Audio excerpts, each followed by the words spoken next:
इसका बेसिक्स वाला जो प्रैक्टिस शीट था, इसको मैंने अभी प्रिंट लेके देख रहा था मैं, इसमें शायद 25 तक हमने कर लिया। गुड इवनिंग बेटा। ठीक है, तो इसमें 25 तक हमने किया था, 25 वाले में एरर थी है ना, 26 वाले में भी एरर है। 26 आपके पास यदि हो तो आप करेक्शन कर दो। करेक्शन मुझे समझ में आ रहा है। इसमें एक ही टर्म 2 बार लिखा हुआ है, उसमें से उसको हटा दो, एक जगह एक ही है वो। सिर्फ 2 लोग नहीं बेटा अभी थे कि वो सिर्फ जो है, हाँ कुछ टेक्निकल इशू की वजह से क्लास रीशेड्यूल हुई ना, अभी आ जाएंगे।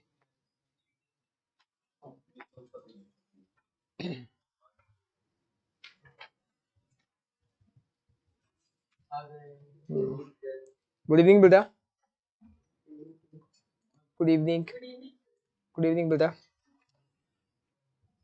हम प्रैक्टिस शीट की बात करें बेटा, जो हमारा बेसिक्स वाला प्रैक्टिस शीट है ना, उसमें आज जो होमवर्क में आपको करना है वो बता दे रहा हूँ मैं। तो 26 में करेक्शन कर लें, उसमें जो दो टर्म रिपीट हो रही हैं उसको एक को कट कर दे, एक ही रहने दे। वो जो है ना log 10 power 6 whole square. Good evening बेटा। तो उसमें एक ही टर्म रहने दे, एक हटा दे। ठीक है, और मतलब ये जो हम यहाँ बात कर रहे हैं, अच्छा आज हमको करना क्या है, रिलेशंस एंड फंक्शंस ही करेंगे। उसमें हम कुछ रिलेशंस में इलस्ट्रेशंस करेंगे।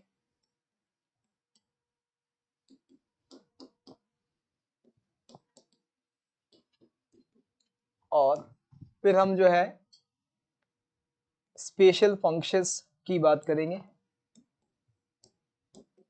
जिसमें हम box, fractional part, modulus function, इन सबको एक बार जो है रिकॉल करेंगे।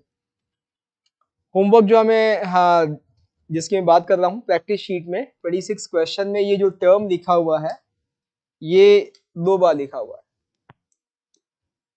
log 10 पावर 6 का होल स्क्वायर। ये 2 बार है, इसको एक ही बार रहने देना है ना। ये करेक्शन कर ले।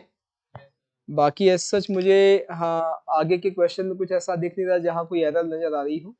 ये सब आप कर सकते हैं, कहाँ तक कर सकते हैं वो हम बात कर लेते हैं। 38 तक कोई इशू नहीं है। ठीक है, 38 तक कर सकते हैं, फिर 39 40 भी कर सकते हैं, 41 भी कर सकते हैं, क्योंकि देखने में तो ऐसा कुछ एरर नहीं दिखा। जिसमें दिखा मैंने बता दिया। 30 में अच्छा, log n to the base m g alpha plus beta, where alpha is an integer and beta is non-negative fraction. If m and alpha are prime numbers, alpha plus m is 7, n belongs to AB.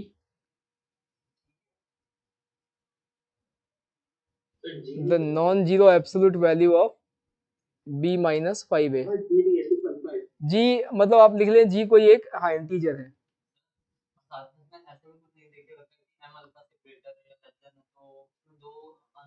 Where alpha is an integer and beta is a fraction, negative fraction.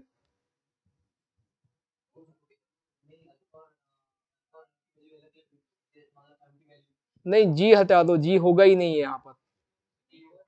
जी होगा ही नहीं, ये capital G है, ये होगा ही नहीं। log m to the base n, where alpha is an integer, beta is non-negative fraction of m and n. m and alpha are prime numbers. m भी prime number है, alpha भी prime number. अच्छा alpha prime number है, okay. Then n belongs to,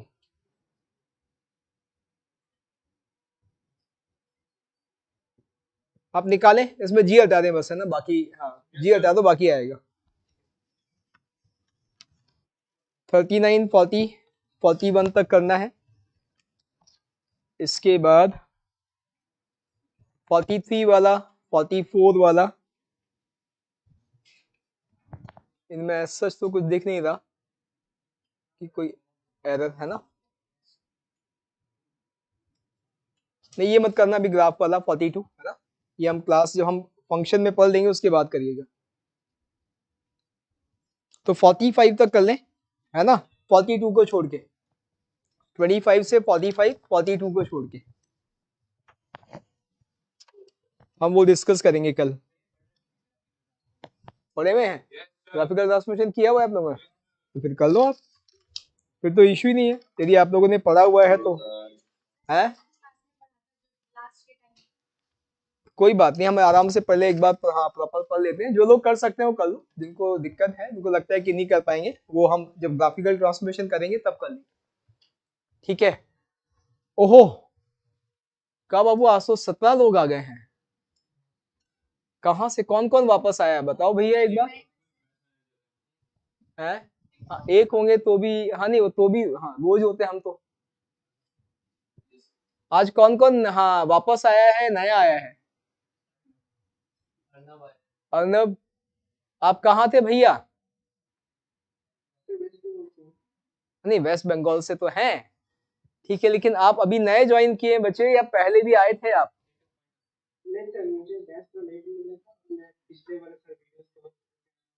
अच्छा, batch की access आपको late मिली है और आपने पिछला कवर किया है। और कौन है आपके अलावा भाई बाकी? एक दो लोग और हैं जो कल की क्लास में नहीं थे, हमें नाम पता है, आप या तो अपने आप बोल दो, वरना फिर हम जो है बोलेंगे तो दिक्कत थोड़ी ज्यादा होगी। कौन कौन कल नहीं था? हाँ जी,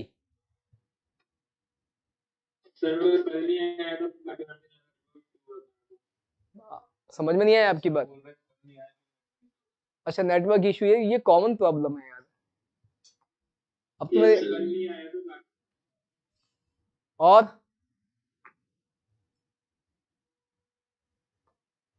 और कौन कौन नहीं था कल?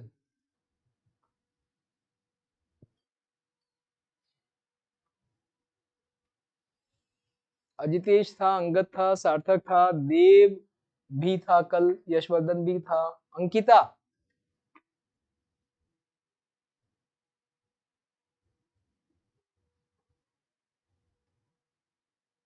वॉइस नहीं आ रही बेटा आपकी।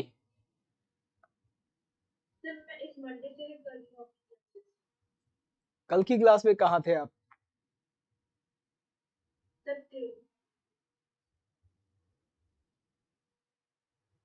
पता नहीं, मुझे थोड़ा सा डाउट है, और चलिए कोई नहीं। अच्छा अब कल कितने आएंगे?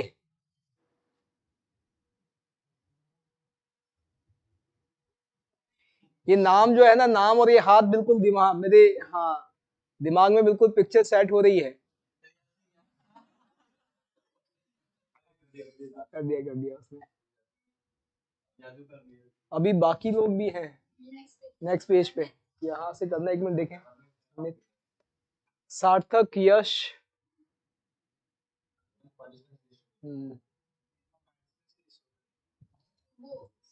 वाली, ये वाली स्क्रीन में है ये। चलिए कोई नहीं छोड़ो, नाम एक बार नाम देखने तो बस, हो गई बात, देख लेंगे, आज की अटेंडेंस मंगा लें।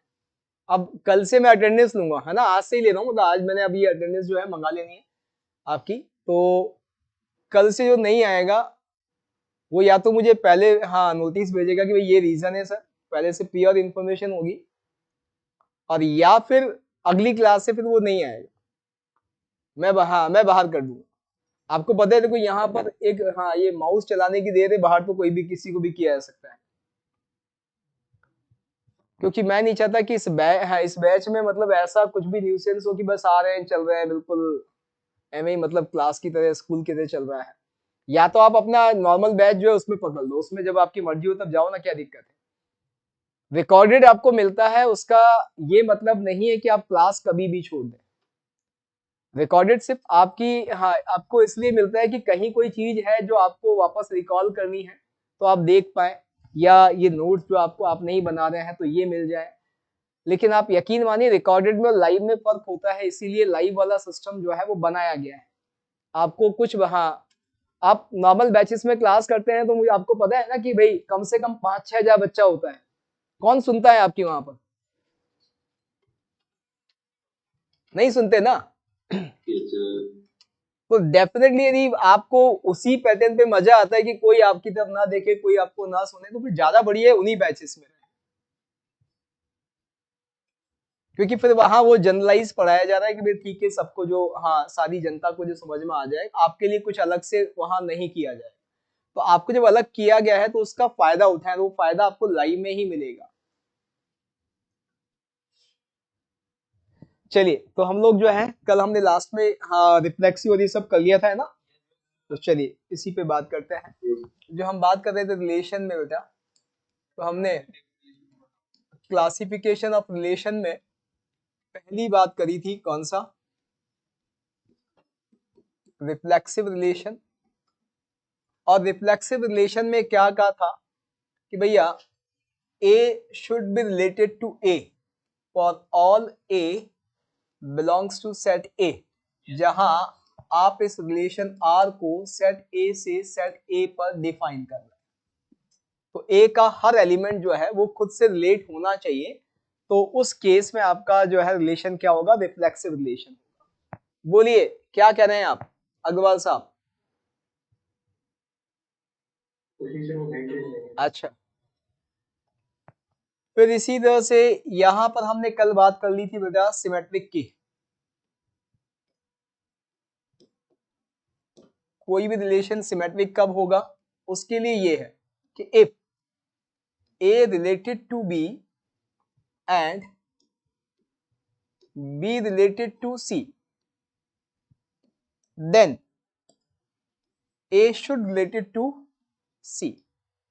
A का B से, सॉरी, बिल्कुल बिल्कुल बिल्कुल, ट्रांजिटिव की किसी ने बात करी ना कि मुझे समझ में नहीं आया, मैंने वही लिख दिया।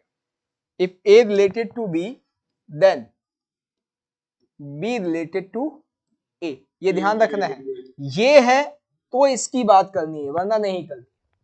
ठीक है, 1,2 है तो हमें 2,1 की बात करनी है, 1,2 नहीं है तो नहीं करनी है, कोई इशू नहीं है। तो ये है सिमेट्रिक। फिर जो हमने कल बात करी थी ट्रांजिटिव,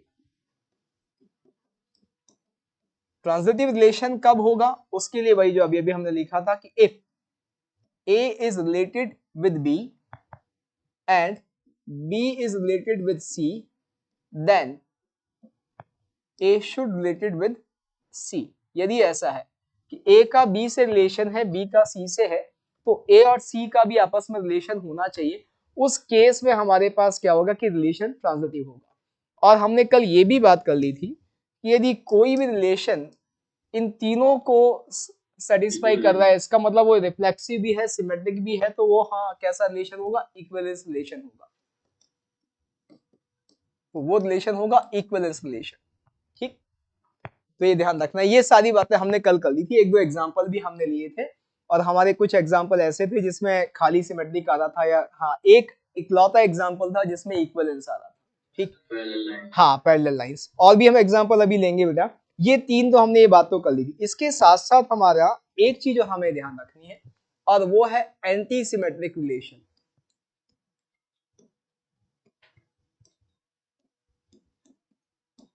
एंटी सिमेट्रिक रिलेशन, अब नाम से कंफ्यूजन होता है, इसलिए मैं इसको स्पेसिफिकली आपको बता देता हूँ, स्टार भी लगा दे रहा हूँ इसी वजह से। भैया यहाँ एंटी सिमेट्रिक से एकदम से क्या फील आती है कि जो सिमेट्रिक नहीं है। ठीक, ऐसा नहीं है। इवन इफ ऐसा रिलेशन भी हमारे सामने आएगा अभी जो सिमेट्रिक भी होगा, एंटी सिमेट्रिक भी होगा। एंटी सिमेट्रिक का मतलब क्या है भैया, एंटी सिमेट्रिक में यह है कि if A related to B and B related to A, then A equals to B। यानी ये क्या है कि भाई ये जो सिमेट्रिक वाला रिलेशन है ना, ये उसी केस में दिखना चाहिए जब दोनों नंबर कैसे हो, बराबर। यानी 1 और 2, 1,2 है तो 2,1 होगा तो सिमेट्रिक हो जाएगा, लेकिन 1,2 और 2,1 दोनों सिमेट्रिक है, लेकिन 1,2 है और 2,1 नहीं है, लेकिन 1,1 और 2,2 है, तो वो रिलेशन क्या हो जाएगा, सिमेट्रिक ना होके एंटी सिमेट्रिक। तो एंटी सिमेट्रिक का मतलब ये मत निकाल लेना कि जो सिमेट्रिक नहीं है, ऐसा रिलेशन भी हो सकता है जो सिमेट्रिक भी हो, एंटी सिमेट्रिक भी हो। जैसे मान लीजिए मैं इस रिलेशन की बात करता हूं कि ये हमारा सेट ए है, एक्स वाई जेड सेट में एलिमेंट है। और बच्चे मान लीजिए मैंने एक रिलेशन जो है वो डिफाइन किया सेट ए से सेट ए पर, और रिलेशन आर क्या है वो मैंने ले लिया ये x comma x, y comma y, z comma z. अब सबसे पहले मुझे बताओ कि क्या ये रिलेशन रिफ्लेक्सिव है? जी हाँ बच्चे, ये रिफ्लेक्सिव है, इसमें कोई डाउट नहीं है। क्लियर? क्या ये रिलेशन सिमेट्रिक है? जी हाँ, ये सिमेट्रिक भी है। हर ए कॉमा बी के लिए बी कॉमा ए हमारे सेट हमारे रिलेशन में है। फिर क्या ये रिलेशन ट्रांजिटिव है? जी हाँ, ये ट्रांजिटिव भी है। ठीक, और अब मैं पूछ रहा हूं क्या ये रिलेशन एंटी सिमेट्रिक है? जी हाँ, ये एंटी सिमेट्रिक भी है।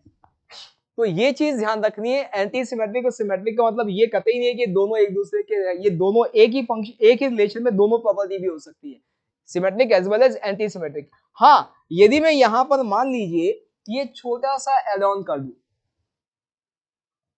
एक्स कॉमा वाई भी लिख दिया और बच्चे वाई कॉमा एक्स भी लिख दिया, अब मुझे आप बताएंगे क्या क्या ये रिफ्लेक्सिव है? स्टिल इट इज रिफ्लेक्सिव, अभी भी ये रिफ्लेक्सिव है।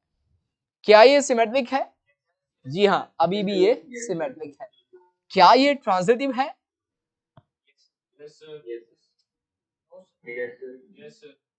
एक बार देख के बताओ।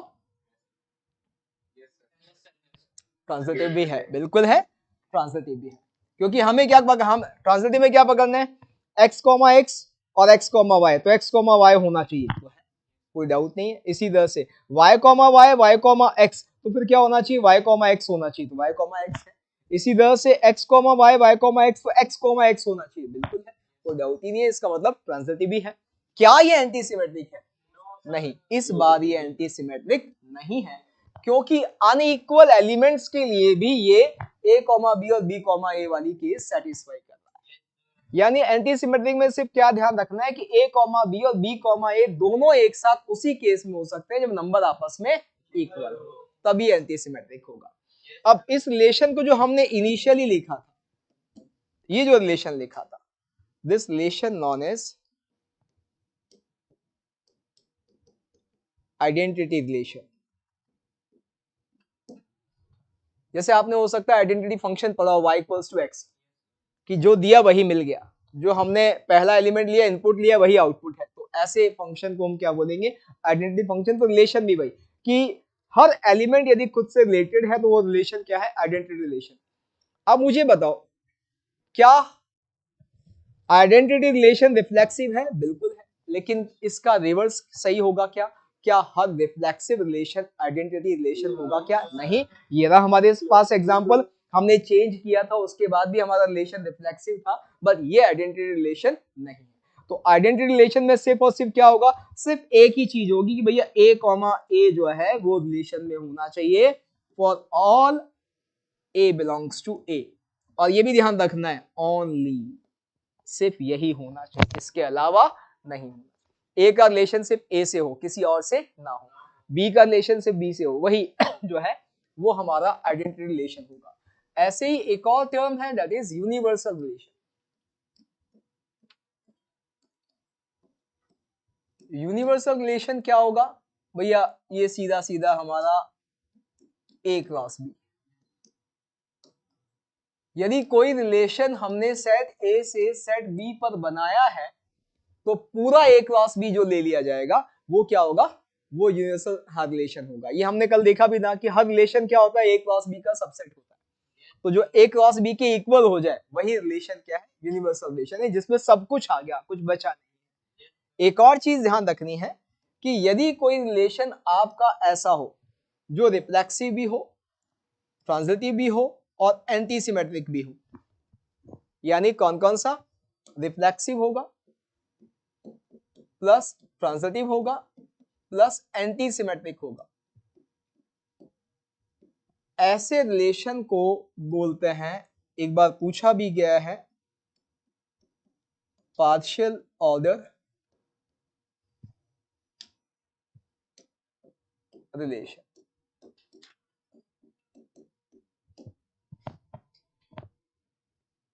पार्शियल ऑर्डर रिलेशन और इक्विवेलेंस रिलेशन में सिर्फ क्या फर्क होगा, इक्विवेलेंस में सिमेट्रिक होगा और पार्शियल ऑर्डर में एंटी सिमेट्रिक होगा।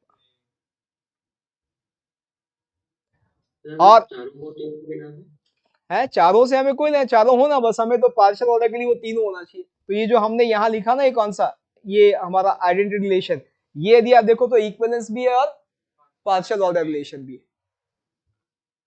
इक्विवेलेंस के लिए ये तीनों चाहिए, पार्शियल ऑर्डर के लिए इसकी जगह ये चाहिए। हाँ जी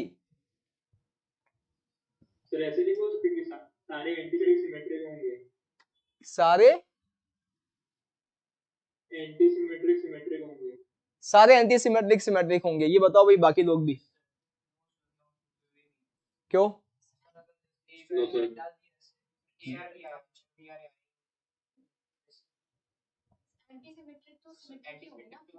नहीं, एंटी सिमेट्रिक सारे सिमेट्रिक हो जरूरी नहीं है। यहाँ आप बहुत आसानी से देख सकते हैं, आप खुद सोचो, एक छोटा सा काम करते हैं जो हमने किया उसे, ये हटा दिया मैंने, अभी भी हमारा रिलेशन एंटी सिमेट्रिक है लेकिन सिमेट्रिक नहीं है, तो सारे एंटी सिमेट्रिक सिमेट्रिक हो जरूरी नहीं,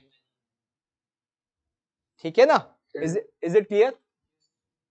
हाँ जी आप भी बोले। सर ये जो आपने दूसरा वाला रिलेशन लिखा था ये 5 एलिमेंट्स, हाँ हाँ रिफ्लेक्सिव हाँ, रिफ्लेक्सिव में सिर्फ क्या जरूरत है कि हर एलिमेंट का खुद से रिलेशन तो होना ही चाहिए, उसके अलावा भी है तो चलेगा, कोई दिक्कत नहीं, खुद से जरूर होना चाहिए। ये आइडेंटिटी रिलेशन में होता है कि इसका सिर्फ खुद से होना चाहिए, किसी और के साथ नहीं होना चाहिए, ठीक है? लेकिन रिफ्लेक्सिव में खुद के साथ होगा, बाकी किसी और के साथ भी है तो कोई दिक्कत नहीं। 3 एलिमेंट वाला रिलेशन कैसे, ट्रांजिटिव कैसे? 3 एलिमेंट वाला ट्रांजिटिव कैसे था? ट्रांजिटिव की क्या डेफिनेशन है?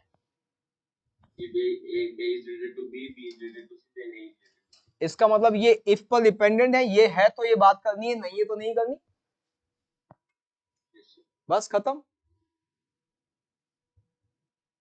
भाई ऐसा तो है ही नहीं यहाँ पर, भाई ये अलग अलग एलिमेंट तो है ही नहीं, अब यहाँ नहीं है तो हमें बात ही नहीं करनी है। हाँ ट्रांजिटिव है, इसको हम एक ही के अंदर देखेंगे भाई, हम जो वहां देख रहे थे 3 अलग अलग, कौन कौन से, ये हमने 3 देखे, ये हो ये हो ये हो ये हो फिर ये होना चाहिए, तो ये तीनों है ना यहाँ, कैसे हैं? एक्स का एक्स से रिलेशन, एक्स का एक्स से रिलेशन, एक्स का एक्स से है, एक्स का एक्स से है और फिर इस एक्स का इस एक्स से, ठीक है ना? तो ट्रांसलेटिव हो गया, जिन जो है उनके लिए है, ठीक है? यदि अलग अलग एलिमेंट होंगे तो हमें चेक करना पड़ेगा, लेकिन यदि एलिमेंट सेम ही है दोनों जगह तो ट्रांसलेटिव होगा। इसलिए मैंने ये पूरा एग्जांपल लेके सारा लिख के इसलिए बताया कि देखो क्या क्या है और छोटे चेंजेस से वहां क्या होने वाला है। अब एक छोटा सा क्वेश्चन और करते हैं, हाँ लिख लो बिल्कुल आराम से, इसके पहले वाला भी लूं?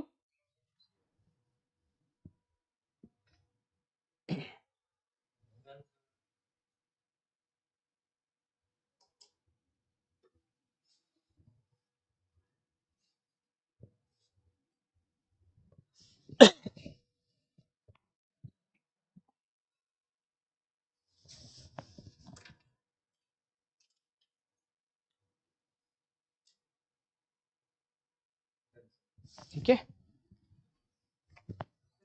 हाँ जी बेटा बोले आप भी। हाँ हाँ हाँ हाँ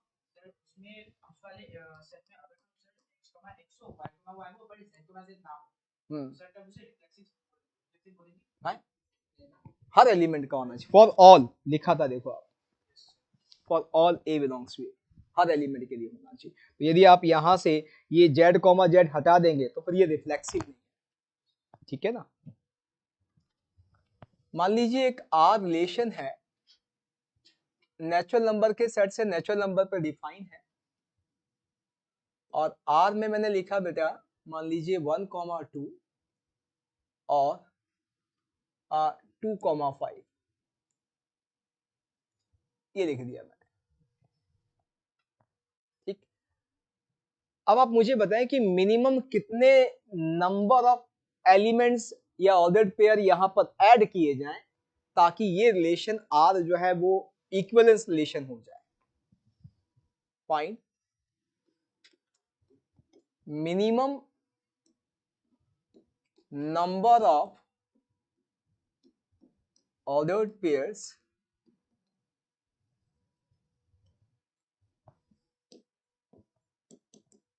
which should be added minimum कोई बात नहीं अभी हाँ added हाँ अभी आ रहे added to are so that such that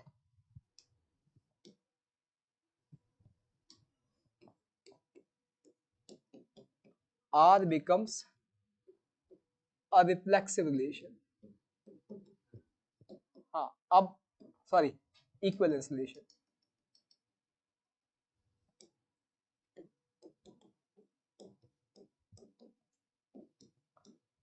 अब आपको समझ में आ गया यहाँ पर कि भाई क्या होगा आंसर इन्फिनिटी होगा नहीं होगा. अब मैं यहां छोटा सा चेंज कर चेंज क्या कि n को जो है मैं ये लिख देता हूं सेट ए और सेट ए बना दिया बेटा मान लीजिए मैंने 1 2 5.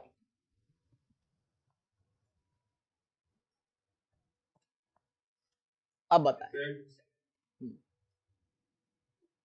सर वो इंफिनिटी वाले केस में क्या है? इन्फिनिटी वाले बेटा हमें इक्विवेलेंस रिलेशन के लिए रिफ्लेक्सिव तो चाहिए चाहिए. अब रिफ्लेक्सिव चाहिए तो हर एलिमेंट का खुद से रिलेशन चाहिए चाहिए. अब सेट ऑफ नेचुरल नंबर में तो इनफाइनाइट नेचुरल नंबर से सबका सबसे रिलेशन होना चाहिए यानी 1,1 भी होना चाहिए 2,2 भी होना चाहिए. ऐसे तो फिर इनफाइनाइट पॉसिबिलिटी होंगी होंगी नहीं होंगी ना बाबू. बिल्कुल सही 7. या एवर क्वेश्चन है बस नंबर कुछ और दिए थे मैंने ऐसे लिख दिए.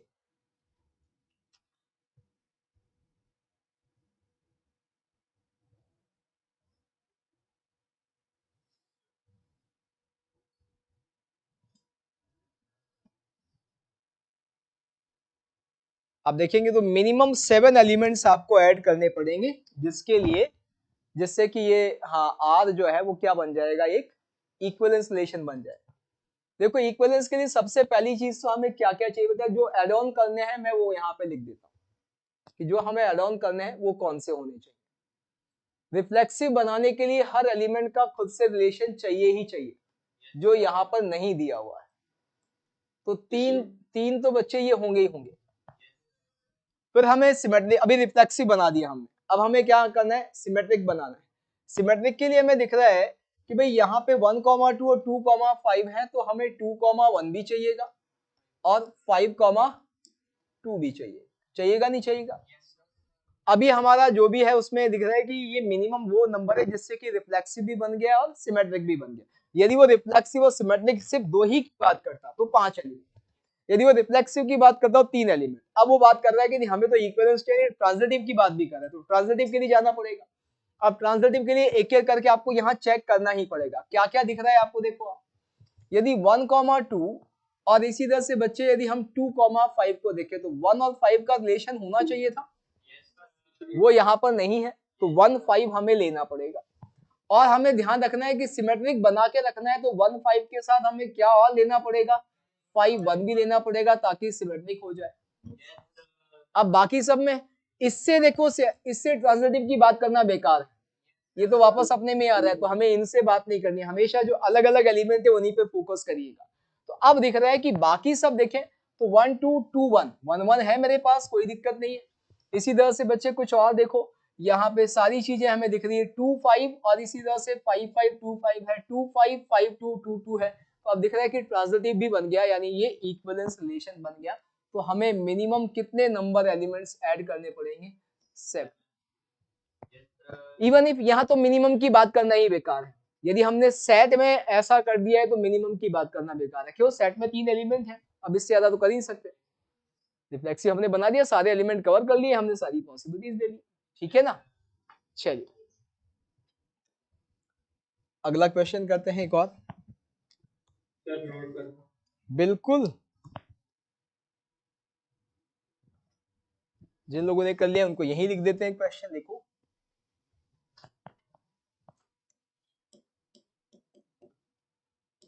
आर जो है सेट ऑफ रियल, हाँ R1 एक रिलेशन है जो सेट ऑफ रियल नंबर से सेट ऑफ रियल नंबर पर, R1 एक रिलेशन है जो सेट ऑफ रियल नंबर से सेट ऑफ रियल नंबर पर, और ये बोला हुआ है and A, B belongs to R1 if 1 plus AB is greater than 0.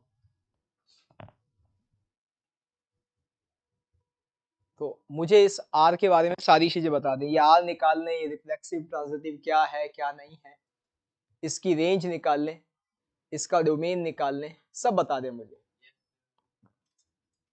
अभी देखो रेंज डोमेन तो हम नहीं करेंगे क्योंकि हमें पता है सेट ऑफ रियल नंबर से तो इनफाइनाइट एलिमेंट्स आ जाएंगे, तो इसलिए हम रेंज की बात नहीं करेंगे, डोमेन की बात नहीं करेंगे। आप तो मुझे बताएं कि ये रिफ्लेक्सिव सिमेट्रिक ट्रांजिटिव है नहीं।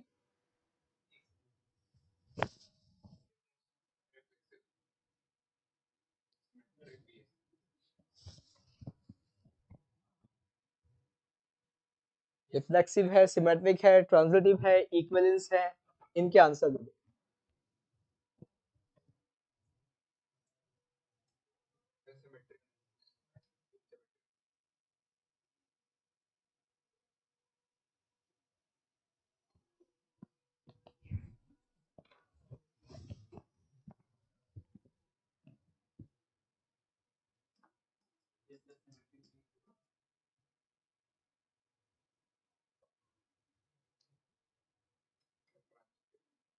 ट्रांजिटिव भी है, सिमेट्रिक है। एक एक करके बात करेंगे, है ना। फर्स्ट ऑफ ऑल रिफ्लेक्सिव बताएं भाई, हर एलिमेंट का खुद से रिलेशन डेफिनेटली है। क्यों? यदि मैं ए को ए से रिलेट करूं, यानी ए कॉमा ए की बात करूं, तो ए कॉमा ए के लिए मुझे क्या चाहिए बेटा, 1 प्लस ए स्क्वायर पॉजिटिव है या नहीं ये चेक करना है, तो डेफिनेटली होगा, उसमें कोई डाउट ही नहीं है। 1 प्लस ए स्क्वायर की तो मिनिमम वैल्यू कितनी है, यदि ए जीरो भी हो जाए तो भी इसका मिनिमम वैल्यू तो 1 है, यानी ये पॉजिटिव है, इसमें कोई डाउट ही नहीं है। यानी रिफ्लेक्सिव डेफिनेटली है, हर एलिमेंट खुद से रिलेट किया जा सकता है। फिर अब बात करते हैं सिमेट्रिक की। यस सर है। तो इसमें भी कोई डाउट नहीं है, आप सबको पता है कि if 1 plus a b is positive, तो इसमें कोई डाउट ही नहीं है कि 1 plus b a b positive होगा, क्योंकि हमें पता है कि मल्टीप्लीकेशन तो हमारे जो रियल नंबर्स का मल्टीप्लीकेशन होता है वो कम्यूटेटिव होता है, तो ए इंटू बी और बी इंटू ए एक ही बात है। तो डेफिनेटली यदि 1 प्लस ए बी पॉजिटिव है तो 1 plus b a b positive होगा। यानी यहां से कहता है कि ए और बी आपस में रिलेटेड है, तो यहां पता चलता है कि बी और ए बी है, तो डेफिनेटली सिमेट्रिक तो हो गया। What about transitive? यहां लोचा है। ट्रांजिटिव वाले केस में हमेशा ध्यान रखना, थोड़ी मेहनत करनी पड़ेगी आपको। कई बार हमें फीलिंग कुछ और आएगी, वो होगा कुछ, बहुत अच्छे से सोचना है, उसके पहले आंसर नहीं करना है। तो जैसे यहाँ ट्रांजिटिव जो है वो नहीं है, ये आप क्या मुझे कोई ऐसा पेयर ऐसा कॉम्बिनेशन बता सकते हैं जहां ट्रांजिटिविटी जो है वो नहीं फॉलो हो रही? हाँ, आप नेगेटिव में कोई नंबर लेंगे तो आपको मिल जाएगा। कि जैसे हमें मान लीजिए बेटा कि हमने a कॉमा बी की बात करी, तो हमने जैसे 1 और 2 ले लिया, पहला 1 और 2 लिया, तो हमें पता है कि भाई 1 प्लस, अब ए बी की बात करेंगे तो 1 प्लस ए बी कितना बन गया, यहाँ पे वो बन गया 3 जो पॉजिटिव है, इसमें कोई डाउट ही नहीं। अब मैं 2 को किसी ऐसे नंबर से रिलेट करता हूं जहां पे पॉजिटिव तो आ जाए, कौन सा पॉजिटिव आ जाए कि भाई मैं सी के साथ रिलेट करूंगा, तो 1 प्लस बी सी जो है वो पॉजिटिव आ जाए। लेकिन ये ध्यान रखना है ए और सी का रिलेशन वहां ना हो, तो ऐसा कोई नंबर हमें बनाना पड़ेगा। क्या करें बताओ? माइनस, यहाँ यदि हम कुछ ऐसा ले लें कि जिससे कि ये पॉजिटिव आ जाए, क्या ले बताओ? -1/3। चलो -1/3 पे चेक कर लेते हैं। अब -1/3 पर आपको दिक्कत होती हुई दिखेगी। -1/3 पे आपको दिख रहा है कि ये नंबर तो कैसा हो गया, 1 प्लस आप BC निकालेंगे तो 1 प्लस BC तो पॉजिटिव आ गया, इसमें कोई डाउट नहीं। अब A और C में देखोगे तो दिक्कत है, वो भी पॉजिटिव आ रहा है, तो आपको ऐसा फील होगा कि यहाँ पे ट्रांजिटिव है। इस कॉम्बिनेशन के लिए ट्रांजिटिव है, लेकिन इस कॉम्बिनेशन को जैसे यहाँ से बदलोगे चीजें बदल जाएगी, आप देखो। हाँ सिंपल, भाई यहाँ 3 की जगह आप 2 माइनस हाफ ले लें तो 1/3 की जगह बनेगा क्या काम?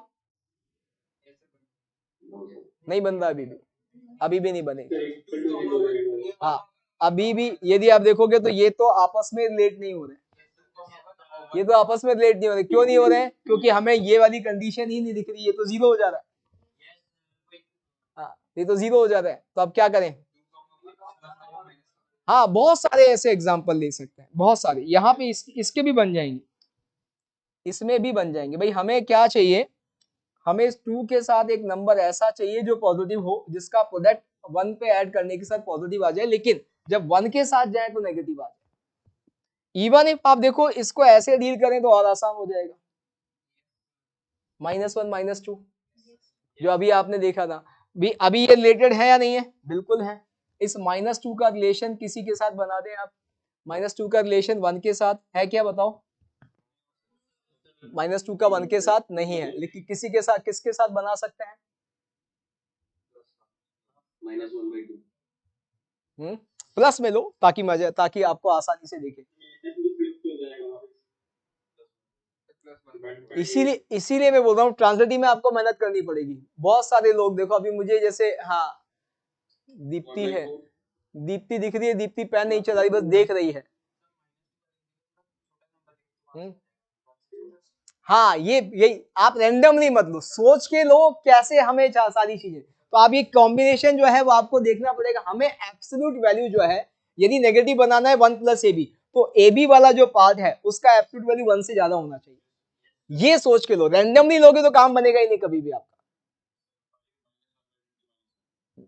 आप यहां पर यदि हम इसमें इस AB की पॉजिटिव वैल्यू जो है वो उसका एब्सोल्यूट वैल्यू 1 से कम ले लेंगे, चलेगा, कोई दिक्कत नहीं।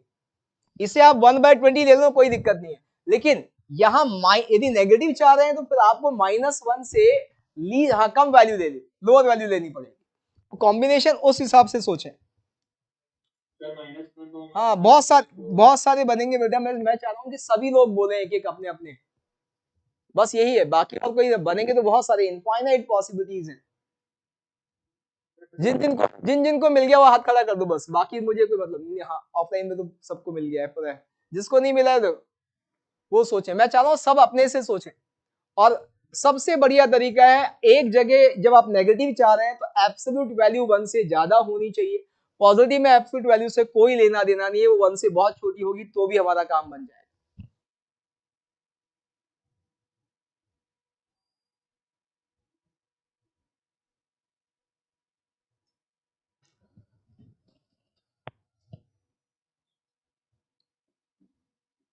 -1, मुझे बताओ ये आपस में रिलेटेड है क्या? बिल्कुल रिलेटेड है, कोई दिक्कत नहीं, ठीक है ना। इसी तरह से बच्चे, यदि मैं आपसे कहूं कि यहां पर मैंने मान लीजिए ले लिया 5,2, ये आपस में रिलेटेड है क्या? सॉरी, हमें तो हाफ के साथ लेना है ना, हाफ के साथ लेना है। तो हाफ के साथ हमने यहाँ पे मान लीजिए 100 ले लिया, चलेगा क्या? बिल्कुल चलेगा। और अब आप देखेंगे कि अब ट्रांजिटिव नहीं है। सिर्फ मैं जैसे कहा, पॉजिटिव में हमें किसी चीज का ध्यान नहीं रखना, हमें बस यहाँ पर इसको नेगेटिव बनाना है। और नेगेटिव में भी कैसा? एब्सोल्यूट वैल्यू 1 से ज्यादा होनी चाहिए, आपका काम बन जाए। तो अब आपको दिख रहा है कि ऐसे कॉम्बिनेशंस बहुत सारे बनाए जा सकते हैं। ठीक, चलिए, तो ट्रांजिटिव नहीं है। एक और लिखते हैं। मान लीजिए वही हमारा एक रिलेशन R है, R1 है, और वो हमें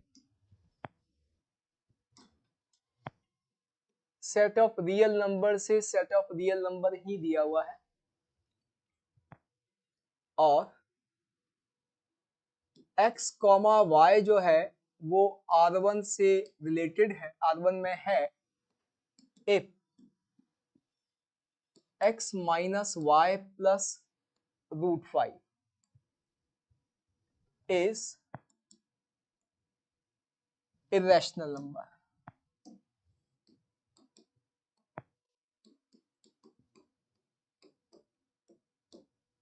तो आप बताएं R1 कैसा फंक्शन है? रिफ्लेक्सिव है, ट्रांजिटिव है, सिमेट्रिक है, एंटी सिमेट्रिक है, क्या है? इक्विवेलेंस है। एक एक करके आराम से चेक करो। ये ये जेई में वो क्वेश्चन है जिसमें कुछ नहीं करना होता, कोई कॉन्सेप्ट नहीं है, बस आराम से बहुत ये आसान क्वेश्चन जो होते हैं ना उनमें से होता है। अच्छा आपको एक चीज पता है, रिलेशन जो है वो एडवांस में नहीं है, ठीक है ना, ये सिर्फ और सिर्फ मेंस में, ये क्वेश्चन आपको मेंस में ही मिलेंगे।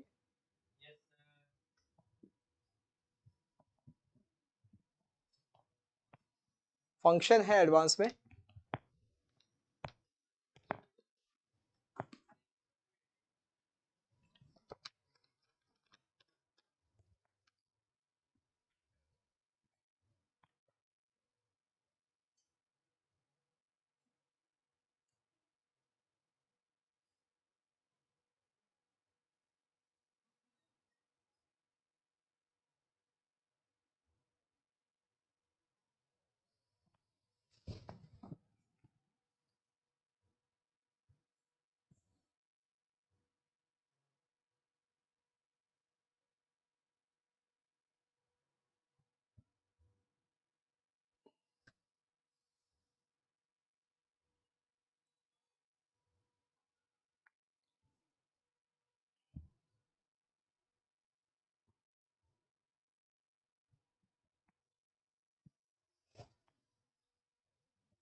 ओनली ट्रांजिटिव, ओनली ट्रांजिटिव नहीं, रिफ्लेक्सिव तो साफ साफ दिख ही रहा है भाई। हाँ, एक एक करके चेक करते हैं बेटा। सबसे पहले रिफ्लेक्सिव की बात करते हैं। रिफ्लेक्सिव में आपको ये दोनों एलिमेंट आपस में इक्वल करने होते हैं बस। तो रिफ्लेक्सिव में जब मैं बच्चे x इक्वल्स टू वाई कर दूंगा तो मुझे ये जो x माइनस वाई प्लस √5 है ना बाबू, ये क्या दिख जाएगा, √5 दिख जाएगा। तो ये तो कंफर्म एक इरेशनल नंबर है, ठीक है ना। तो इसका मतलब क्लियर है कि रिफ्लेक्सिव तो है, इसमें कोई डाउट ही नहीं। अब बात करते हैं सिमेट्रिक की। सिमेट्रिक की बात करें तो अब गए सिमेट्रिक में हमें क्या कि भाई यदि x, y रिलेटेड है तो y, x भी होना चाहिए। तो आप देखिए यदि x माइनस वाई प्लस √5 एक इरेशनल नंबर है तो जरूरी नहीं है कि y माइनस एक्स वाई को बदलेंगे तो क्या होगा, y माइनस एक्स। क्यों पता चला, आप देखो x माइनस वाई, हाँ ये x, just for an example मान लीजिए ऐसी बहुत सारी इनफाइनाइट पॉसिबिलिटी होंगी कि मान लीजिए x माइनस 5 √5 हो रहा है, x माइनस एक्स और y के हमने ऐसे कॉम्बिनेशन लिए जहां पे x माइनस वाई क्या हो रहा है, √5 बन रहा है। तो डेफिनेटली पोजीशन बदलेगी तब ये वैल्यू क्या बन जाएगी, ये माइनस √5 बन जाएगी। और माइनस √5 के बगल में प्लस √5 होगा तो डेफिनेटली एक रैशनल नंबर बन जाएगा। और ऐसा एक नहीं, इनफाइनाइट पॉसिबिलिटी हो सकती है। मैंने तो सिर्फ इनका डिफरेंस √5 लिया ना। इनफाइनाइट पॉसिबिलिटी कैसे, मान लीजिए मैंने x को लिया 1 प्लस √5, y को ले लिया 1, ऐसे x को लिया मैंने 2 प्लस √5, y को ले लिया 2, ऐसे बहुत सारी पॉसिबिलिटीज हैं। तो यहाँ पे हमें दिखता है, हाँ तो बहुत सारी पॉसिबिलिटीज है। यहाँ पे हमें दिखता है कि यहाँ ये सिमेट्रिक नहीं है। अच्छा ये एंटी सिमेट्रिक है क्या, डेफिनेटली हमें दिख रहा है कि भाई ये बाकी सारे नंबर्स के लिए तो नहीं, लेकिन बताओ एंटी सिमेट्रिक है क्या।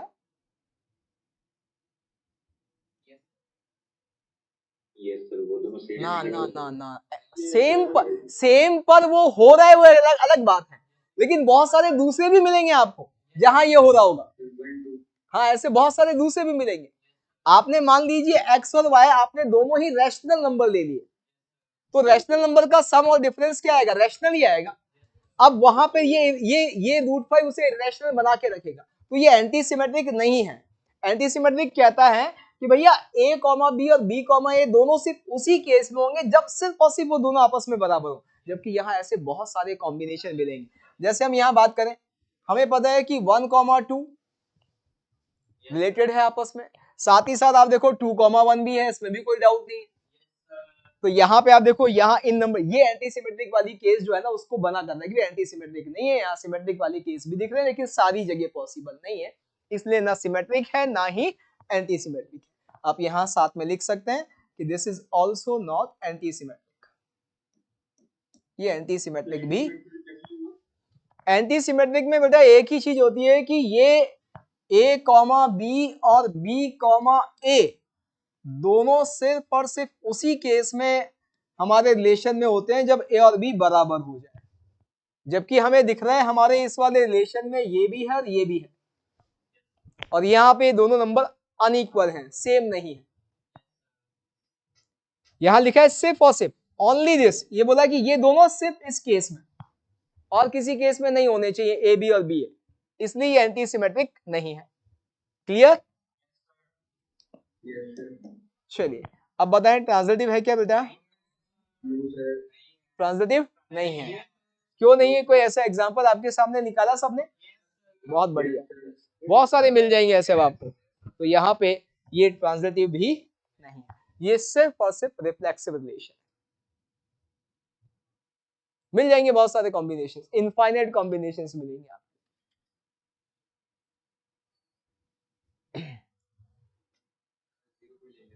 है बहुत सारे। हाँ हाँ, सबसे बढ़िया तरीका है। ठीक है, चलिए भाई सभी को मिल गया ना ऐसा कोई कॉम्बिनेशन जिसके लिए ट्रांजिटिव नहीं दिख रहा है? बहुत बढ़िया। मेरे को नहीं मिला ये। आपको नहीं मिला, थोड़ा सा सोचो आप अभी और 1 मिनट, मिलेगा आपको भी।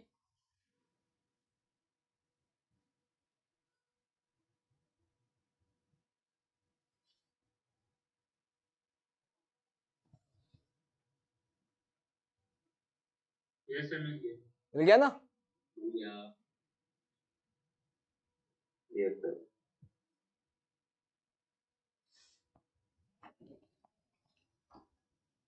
मिलेगा, आप सोचेंगे सबको मिलेगा, ऐसा कुछ नहीं है। चलिए तो अब ये इस पे जो है बाकी डिस्कशन हम क्वेश्चंस भी करेंगे। एक चीज और जो है हमें ध्यान रखनी है, और वो है इनवर्स ऑफ अ रिलेशन। बाकी तो जो आप, मैं चाह रहा हूं कि बेसिक थ्योरी हमारा क्लियर है, तो आप अपने से एक बार दिमाग लगाएं क्वेश्चंस पे। आपको जो शीट मिल जाएगी उसके क्वेश्चंस अपने से करिएगा, हम डिस्कशन प्रॉपर करेंगे। इनवर्स ऑफ अ रिलेशन ये क्या कहता है कि मान लीजिए बच्चा आर एक रिलेशन है सेट ए से सेट बी पर, ये सिचुएशन है। आर सेट ए से सेट बी पर रिलेशन है, ये सेट ए है, ये सेट बी है,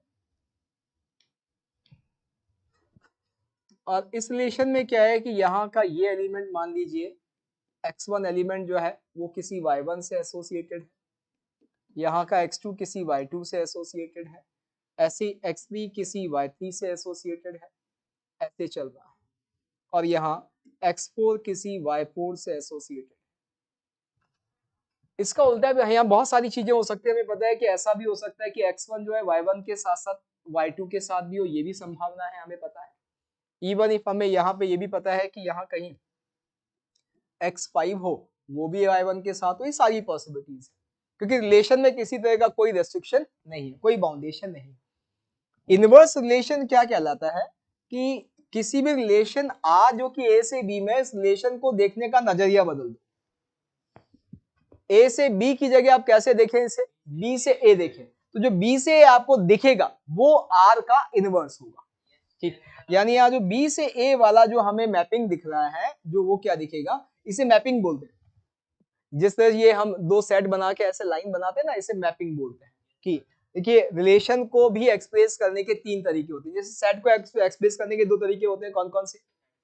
roster form, set builder form. Roster form में तो आप सारे एलिमेंट लिख देते हैं कॉमा से सेपरेट करके, तो रिलेशन में भी रोस्टर फॉर्म होता है एक्सप्रेस करने का। जैसे हमने कोई रिलेशन लिखा, जैसे ये वाला रिलेशन हमने लिखा था, ये वाला, ये क्या है, ये रोस्टर फॉर्म। ऐसे ही सेट बिल्डर फॉर्म में, सेट बिल्डर फॉर्म में ये हमारे सेट बिल्डर फॉर्म में लिखे हुए रिलेशन है, इसमें हमने रिलेशन लिखा, उसकी डेफिनेशन बता दी, इस रूल को फॉलो करके रिलेट करते जाओ आप।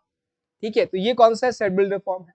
और ये जो है ये मैपिंग कहलाता है। रिलेशन को लिखने का एक तरीका ये भी होता है, ये मैपिंग कहलाता है। तो ये जो मैपिंग आपने ए से बी में आर की दिख रही है, आप इसको देखने का तरीका बदले, आप बी से ए देखें तो जो बी से ए रिलेशन दिखेगा वो आर का इनवर्स होगा। तो ये जो है ये इनवर्स रिलेशन है आर का, इनवर्स ऑफ आर। एक चीज ध्यान रखनी है, आप सभी समझदार लोग हैं, ये आर इनवर्स का मतलब ये कतई नहीं है कि 1/r, ठीक है ना, पावर नहीं है बेटा, ये सिर्फ एक नोटेशन है। हाँ ये एक नोटेशन है, हाँ बिल्कुल। तो 1/r नहीं है, आर इनवर्स। बस आपको क्या ध्यान रखना है कि आर इनवर्स जो है वो कहां से कहां डिफाइन होगा बेटा, कि आर इनवर्स डिफाइन होगा सेट बी से सेट ए पर। तो यहां से इस पूरी उसमें एक और चीज आपको समझ में आनी चाहिए कि यदि मैं कहूं कि बेटा डोमेन ऑफ आर, तो आप बहुत आराम से कह सकते हैं कि सर ये होगा रेंज ऑफ आर इनवर्स, ठीक है ना भाई। यहाँ पे ये जो, हाँ आर की बात करें तो ये प्री इमेजेस है, ये इमेजेस है, तो हमें पता है सेट ऑफ प्री इमेजेस जो है वो डोमेन होगा, सेट ऑफ इमेजेस रेंज होगा। और यदि हम यहाँ बात करें तो आर इनवर्स के लिए ये इमेजेस है, ये प्री इमेजेस है। तो डेफिनेटली हमें साफ साफ समझ में आता है कि जो आर का डोमेन है यानी ये वाला, वो आर इनवर्स का क्या है, रेंज है। इसी तरह से रेंज ऑफ आर क्या होगा बेटा, रेंज ऑफ आर जो है वो डोमेन ऑफ आर इनवर्स होगा, डोमेन ऑफ आर इनवर्स होगा। हाँ जी, अभी हम फंक्शन की बात की, फंक्शन का इनवर्स तो फंक्शन ही मिलेगा, लेकिन हर फंक्शन का इनवर्स एग्जिस्ट करे ये जरूरी नहीं, ठीक है। फंक्शन का यदि इनवर्स है तो इनवर्स ही, हाँ फंक्शन ही मिलेगा, इनवर्स एग्जिस्ट करे जरूरी नहीं है। हाँ अभी आएंगे, जब हम फंक्शन पढ़ेंगे तब देखेंगे, बिल्कुल नहीं करेगा, इसमें कोई डाउट नहीं। आपको फंक्शन समझ में आ रहा है कि भाई क्या रेस्ट्रिक्शन है, समझ में आता है कि भैया यदि यहाँ से यहाँ कोई एक फंक्शन हो तो वहां से यहाँ उसके फंक्शन होने की गारंटी नहीं है, रिलेशन में सब कुछ होगा। तो domain of R is equal to range of R inverse, range of R is equal to domain of R inverse. कभी होगा आपको क्या करेगा, फंक्शन रिलेशन देके आर इनवर्स का रेंज पूछेगा, समझ जाना वो क्या पूछ रहा है, आर का डोमेन पूछ रहा है, आर इनवर्स निकालने की जरूरत नहीं। अच्छा मुझे कुछ छोटी छोटी चीजें मैं आपसे पूछता हूँ, मुझे बताओ कि यदि कोई एक रिलेशन है और वो सिमेट्रिक है, तो आर और आर इनवर्स में क्या रिलेशन होगा, सेम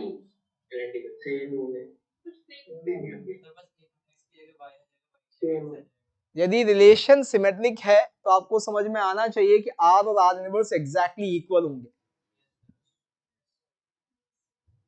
सिमेट्रिक है तो आपस में इक्वल, क्योंकि ए कॉमा बी के साथ बी कॉमा ए भी है, तो हम बदल देंगे तो क्या होगा, दोनों अपनी पोजीशन बदलेंगे। भाई मान लो बेटा कि ये हमारा आर है और आर में ये ए कॉमा बी और बी कॉमा ए दोनों है, तो अब होगा क्या, जब आर इनवर्स लिखेंगे तो यही तो होगा ना कि यहाँ बी ए हो जाएगा और यहाँ ए भी हो जाएगा, तो उससे तो कोई फर्क ही नहीं पड़ रहा है, हमें पता है।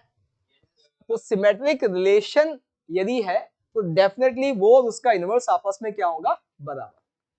अच्छा बताओ, यदि कोई रिलेशन जो है वो रिफ्लेक्सिव है तो क्या उसका इनवर्स रिफ्लेक्सिव होगा,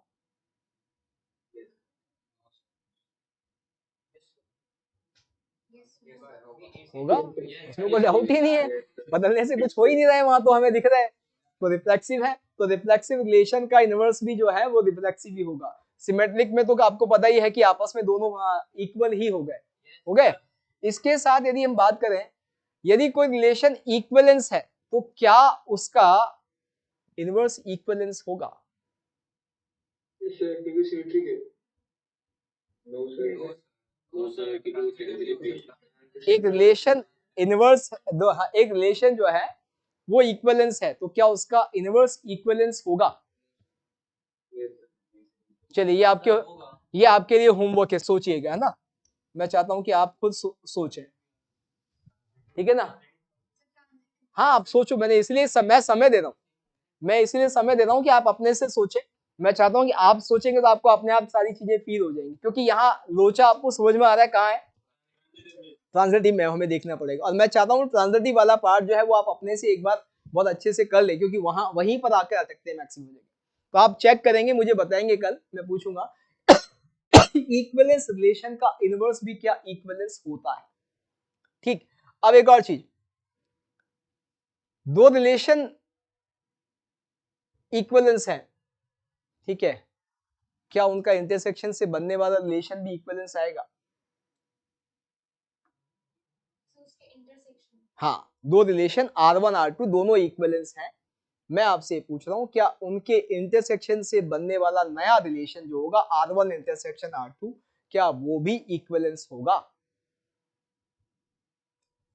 ये भी होमवर्क है, लिखो ये दोनों लिख लो आप क्वेश्चन, है ना। अब मैं इसीलिए चाह रहा हूं कि आप समय दें, ठीक है ना। आप लिख रहे हैं दो चीजें होमवर्क में, एक तो ये if a relation is an equivalence relation then check whether its inverse will be equivalence or not. If a relation is an equivalence relation, then check whether its inverse will be equivalence or not.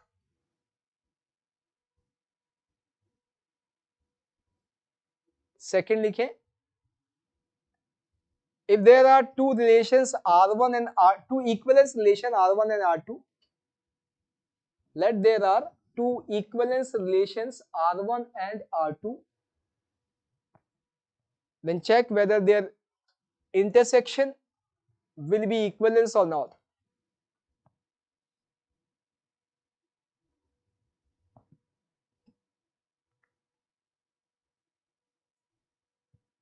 ठीक है, तो ये सारी चीजें हैं। अब ये इस पे हम बात नहीं करते, अब आते हैं हम सीधा फंक्शन पे। इस पे इतना ही काम का है हमारा, है ना। क्वेश्चंस हमारे जब आप शीट करेंगे, डीपीपी करेंगे तो हम वहां डिस्कस करते रहेंगे। अब हम बात करते हैं फंक्शन में। फंक्शन में भी सबसे पहले बात करेंगे अब हम सम स्पेशल फंक्शंस। रिलेशन जितना आसान है फंक्शन उतना ही सोचने वाला है। यहाँ आपको ऐसे क्वेश्चन मिलेंगे जहां आपको पेपर वर्क भी कई बार ज्यादा करना पड़ेगा, सोचना तो आपको मस्त। और आप पूरी कैलकुलस जो हमारी चलेगी, जो 12th का मैक्सिमम पार्ट है आपके, उस कैलकुलस के लगभग हर क्वेश्चन में आपको दिखेगा let a function, let a function, एक फंक्शन की बात कर रहा हूं। ये एक ऐसा चैप्टर है कैलकुलस का जो शुरुआत कर रहा है लेकिन बहुत जबरदस्त है, और इसका फील यदि आपको आ गया तो कैलकुलस बहुत ज्यादा आसान हो जाती है। कैलकुलस में बच्चे जो हम चीजें पढ़ने वाले हैं फंक्शन के बाद में, आप सबको पता है limits, continuity, differentiability, differentiation, application of derivative, integration, indefinite, definite दोनों। उसके बाद हम बात करेंगे एरिया की और डिफरेंशियल इक्वेशन, वो कैलकुलस में नहीं है, ठीक है, वो अलजेब्रा है, ठीक, वो हम बाद में करेंगे। है आईटीएफ फंक्शन में पढ़ेंगे, फंक्शन का ही मैं हिस्सा मानता हूँ, आईटीएफ जो है फंक्शन की जस्ट बात है। अब यदि हम बात करें यहाँ पर फंक्शन आपको आता है, आईटीएफ आपका आपके लिए आसान हो जाए, ठीक। लिमिट्स में सच कोई दिक्कत नहीं है। यदि हम एलएचएल आरएचएल वाले कुछ क्वेश्चन की बात करें वहीं पर फंक्शन यूज होता है, बाकी जगह फंक्शन यूज नहीं होगा। लेकिन जो अच्छे क्वेश्चन है लिमिट के भी, जहां एलएचएल आरएचएल चेक करनी होती है, वहां फंक्शन काम आता है। कंटिन्यूटी, डिफरेंशिएबिलिटी पूरा फंक्शन पर बेस है, फंक्शन आपको अच्छे से आता है, समझ में आता है, तो आपके लिए बहुत आसान हो जाता है। डिफरेंशिएशन में ऐसा फंक्शन का बहुत ज्यादा यूज नहीं। लेकिन फिर जब बात करते हैं एप्लीकेशन ऑफ डेरिवेटिव, जो पूरी कैलकुलस का सबसे जबरदस्त पार्ट है, वहां पे फंक्शन आपका अच्छे से क्लियर होना बहुत जरूरी है। यदि हम जेई के एडवांस के क्वेश्चन उठा के देखें, जो सबसे गंदे क्वेश्चन है पेपर के, यदि आप उनको कलेक्ट करेंगे तो आप देखेंगे उनमें से 70% क्वेश्चन ऑलमोस्ट कहां से आए हुए हैं, एप्लीकेशन ऑफ डेरिवेटिव से आए हुए। बाकी 30% में जो है वो कॉम्प्लेक्स नंबर, प्रोबेबिलिटी जो है, पीएनसी, इनके क्वेश्चंस होते हैं। बाकी तो बहुत रेयरली किसी और चैप्टर का क्वेश्चन गंदा बना के दिया है। ऐसा नहीं कि नहीं आते हैं, सीक्वेंस के बहुत गंदे क्वेश्चन भी आए हुए हैं, लेकिन बाकी के कम आते हैं। सबसे ज्यादा जो आता है वो एप्लीकेशन ऑफ डेरिवेटिव, बहुत ही जबरदस्त क्वेश्चंस एडवांस में आते रहे। ऐसा नहीं हमेशा, कई बार बहुत आसान भी आते हैं, लेकिन यदि हम गंदे क्वेश्चन का कलेक्शन करेंगे तो 70% आपको वहीं से मिलेगा, 65-70% आपको एप्लीकेशन डेरिवेटिव, वहां फंक्शन बहुत काम आता है। फंक्शन इतना लॉजिकल चैप्टर है कि यदि आप सोचेंगे नहीं, फील नहीं करेंगे, आप कुछ याद करने की कोशिश करेंगे तो बिल्कुल नहीं होगा, बिल्कुल भी नहीं होगा। आपको चीजें समझनी पड़ेंगी। हम यहाँ कोशिश करेंगे कि आपको विजुअलाइज हो, तो आपको वो विजुअलाइज करना पड़ेगा। जैसे मैंने अभी छोड़ा ना कि आप सोचो, तो ऐसे आपको सोचना पड़ेगा। फोर्सफुली मैं भी आपको वहां क्या कहते हैं, फोर्स करूंगे, सोचे। आपको अपने से भी एक इनिशिएटिव लेना है कि यार इसका यदि आपको समझ में आएगा, तो आप पढ़ना शुरू करेंगे तो मजा इतना आएगा इस चैप्टर में, वो आगे उससे ज्यादा मजा फिर आपको एप्लीकेशन डेरिवेटिव में मिलेगा, कहीं नहीं मिलेगा कैलकुलस में इसके अलावा। यदि आप कुछ अच्छा सीखना चाहते हैं, अपना ये दिमाग जो है ये वाकई इसको, हाँ, जो अभी तक मैक्सिमम लोगों का क्या है, यूनि डायरेक्शनल, जिसमें सिर्फ गुस्सा ही गुस्सा है, निकलता कुछ नहीं है ना। यहाँ आपको बाई डायरेक्शनल करना पड़ेगा और आपको मजा आएगा। जैसे हाँ, पीएनसी जब समझ में आता है, आपने पीएनसी किया होगा, जब समझ में आना शुरू होगा पीएनसी करने में बहुत मजा आता है। क्यों? ये यूज होता है, और लिटरली जब ये यूज होता है ना, और जिसको यहाँ समझ में आता है चीजें वो यूज करता है, उसको मजा आता है इसको यूज करने। तो पीएनसी जिस तरह से मजा देते हैं वैसे ही आपको फंक्शन भी देगा। बहुत बढ़िया चैप्टर। तो हम अभी भी, हाँ, जो हमने डिफाइन किया तो उस पर वापस आएंगे कल। अभी तो बेसिकली हम वापस जो है स्पेशल फंक्शंस की बात करेंगे, जिसमें से कुछ फंक्शन हमने कर भी लिए। जैसे हम बात करें ग्रेटेस्ट इंटीजर फंक्शन की।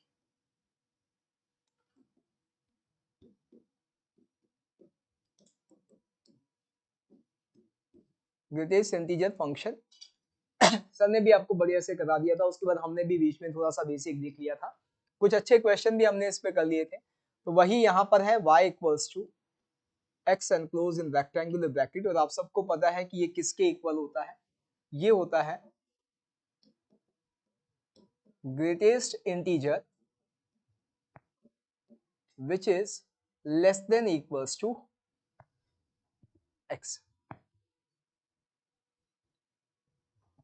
और आप सबको बहुत अच्छे से पता है कि इसको जब हम डिफाइन करेंगे तो ये कुछ ऐसा हो जाए कि जब भी x की वैल्यू बेटा 0 से 1 कहीं होगी तो y हमें क्या मिलेगा, y हमें 0 मिलेगा। जब भी x का वैल्यू 1 से 2 कहीं होगा तो उसका बॉक्स यानी उसका इंटीग्रल पार्ट जो है वो 1 होगा। इसी तरह से जब भी x का वैल्यू बच्चे 2 से लेके 3 होगा तो आप सबको समझ में आएगा कि उस केस में बॉक्स 2 होता है। यही पैटर्न चलता है। और इन जनरल यदि बात करें, x किसी इंटीजर n से लेके n+1 तक कोई वैल्यू लेता है तो उसका बॉक्स हमेशा फिक्स होता है, कितना होता है, n।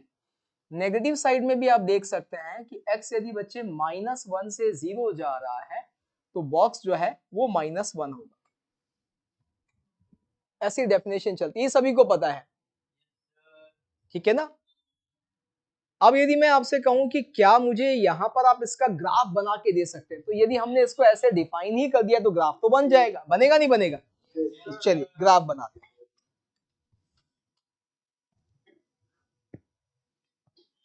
जब हमने पहले बेसिक देखा था वहां ग्राफ नहीं बनाया था, अब हम ग्राफ भी बना लेंगे। हमें पता है 0 से 1 में बेटा ये 0 होगा, 1 से 2 में ये 1 होगा, 2 से 3 में ये 2 होगा, सिमिलरली 3 से 4 में ये 3 होगा। ऐसे ही चले। नेगेटिव साइड में आ जाए तो -1 से 0 में इसका लेवल जो है वो डेफिनेटली -1 होगा।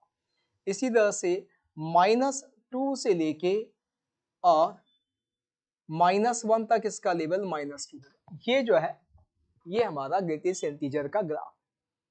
इसकी एक सबसे बड़ी नेचर जो आगे जाके काम आने वाली है, एक तो नेचर क्या है, एक तो ये है कि भाई ये हमें सिर्फ इंटीग्रल वैल्यू देता है, यानी हम कह सकते हैं कि बॉक्स ऑफ एक्स जो है वो सिर्फ और सिर्फ क्या होगा, एक इंटीजर होगा। यानी हम कह सकते हैं कि इसकी जो रेंज आएगी, रेंज यानी पॉसिबल वैल्यूज ऑफ वाई, वो कंफर्म क्या होगी, सिर्फ और सिर्फ इंटीजर होगी। इस पर बहुत सारे क्वेश्चन होते हैं, जैसे हमने किए भी थे, जहां सिर्फ यही यूज हुआ था कि बॉक्स ऑफ एक्स एक इंटीजर होता है। साथ ही साथ इसकी दूसरी नेचर दिख रही है कि ये हर इंटीजर पर जंप कर जा रहा है। तो हमें ये साफ दिखता है कि इसके ग्राफ को देखें तो नजर आता है कि ये डिसकंटीन्यूअस है at every integer. Her integer पर ये भाई जो है उछल कूद कर रहा है, और यही इसकी जो है आगे, हाँ, जब हम कंटिन्यूटी डिफरेंशिएट पढ़ेंगे यही नेचर वहां जाके इसकी काम आने वाली, जहां एलएचएल आरएचएल की बात भी की जाए। इसके साथ साथ अब हमें कुछ क्वेश्चन तो हमने पहले भी किए हुए, कुछ प्रॉपर्टीज हमें इसकी देख ले, properties of box of x जो हमने पहले कंक्लूड नहीं करी। फर्स्ट वन, आप सबको पता है कि box of x will be equals to x wherever x is an integer. जब भी एक्स इंटीजर होगा बॉक्स ऑफ एक्स उस एक्स के बराबर ही होगा। दूसरी पॉसिबिलिटी बेटा क्या कि ये होगा लेस देन एक्स। कब? जब एक्स कोई एक इंटीग्रल वैल्यू नहीं हो, ये हमें पता है। इवन इफ, एक और चीज हम यहां इसी से लिख सकते हैं कि बॉक्स ऑफ एक्स जो है वो हमेशा x -1 से बड़ा होगा और less than equals to x होगा। x आप कैसा भी ले ले, x -1 से तो बॉक्स ऑफ x हमेशा बड़ा रहेगा और x के वो बराबर हो सकता है मैक्सिमम या उससे छोटा है। ये भी कई बार यूज होता है। इसके साथ यदि मैं आपसे पूछूं कि क्या आप मुझे बताएंगे box of x plus box of -x का क्या रहेगा?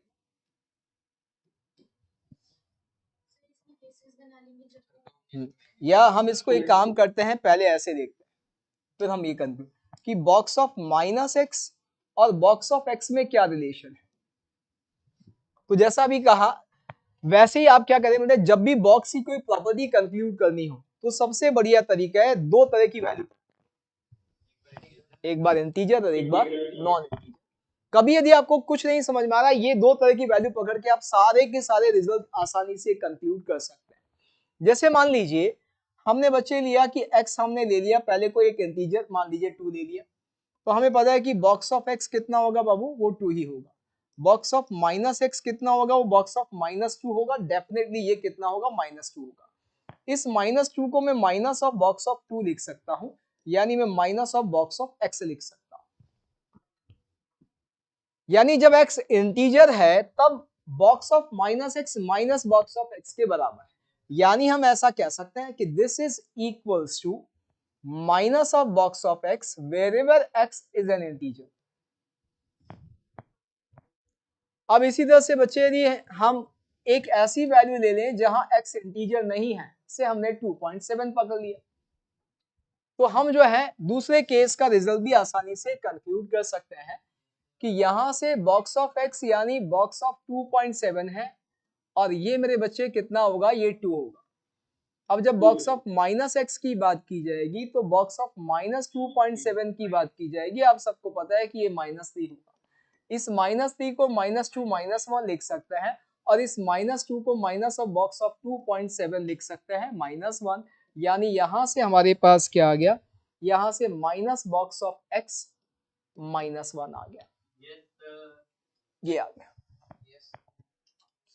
आपको दिख रहा होगा यहाँ 0.7 से लेना देना नहीं है, वो 0.5 0.2 कुछ भी होगा तो भी ऐसा ही चलेगा, 3 होगा तो भी ऐसा ही चलेगा। तो आपको समझ में आ रहा है कि जब x एक नॉन इंटीग्रल वैल्यू होगी, इन दैट केस हम क्या कह सकते हैं कि भाई box of -x will be equals to minus box of x -1। इसी से जो रिजल्ट हमारा बार बार यूज होगा वो निकल के आ जाता है क्या, कि box of x plus box of -x, this will be equals to 0 wherever x is an integral, and this will be equals to -1 if x is not an integer। ठीक है, ये सारी चीजें। फिर इसके बाद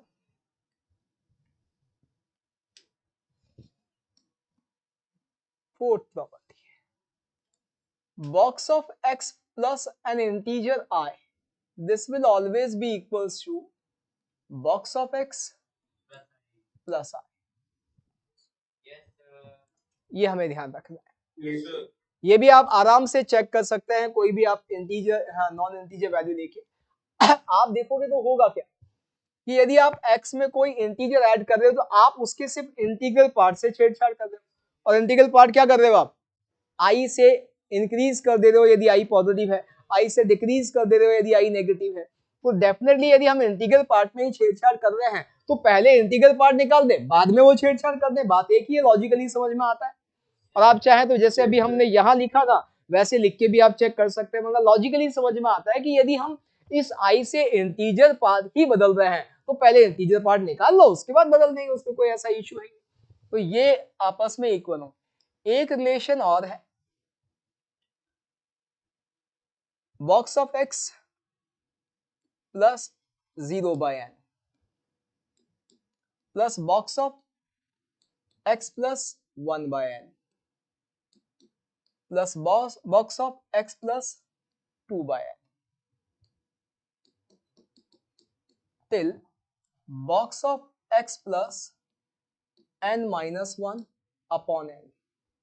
This will be equals to box of nx.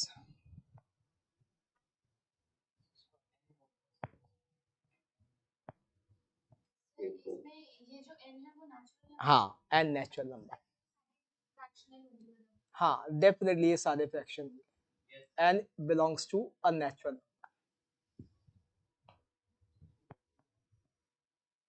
देखो ये यहां पर एक बात भाई आई कि बॉक्स ऑफ nx और n बॉक्स ऑफ x आपस में इक्वल होंगे ना भाई, इसकी गारंटी नहीं.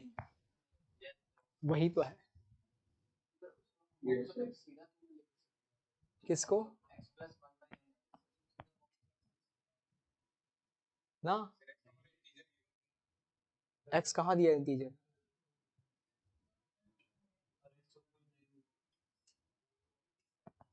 यहाँ कुछ जगह पर ये बॉक्स ऑफ x बनेगा, कुछ जगह बॉक्स ऑफ x प्लस 1 बन जाएगा, ऐसे बनेगा तब जाके काउंट. ठीक है ना. आपसे चलो अब ये बात चले, एक काम करना, आप यहाँ n इज इक्वल्स टू 5 के लिए इसको प्रूव करके देखना किसी भी x पर, आपको अपने आप समझ में आ जाए. आप n, मैं बहुत बड़ा नंबर नहीं बोल रहा हूँ, n इज इक्वल्स टू 5 के लिए यहाँ 5 टर्म होंगे. आप किसी भी x के, x कोई सा भी पकड़ लेना आप रेंडमली, आप इसको चेक करके देखना, आपको अपने आप समझ में आएगा. इवन इफ उसका प्रूफ भी दिख जाएगा आपको. ठीक है ना. यहाँ क्या होगा, काफी जगह पे तो ये कुछ नहीं चेंज कर पाएगा, यानी बॉक्स ऑफ x और box of 1 by n 2 by n ये सब बराबर होंगे कुछ जगह. और फिर एक लिमिट के बाद क्या होगा, वो 1 यूनिट से इंक्रीज हो जाएगा. कैसे?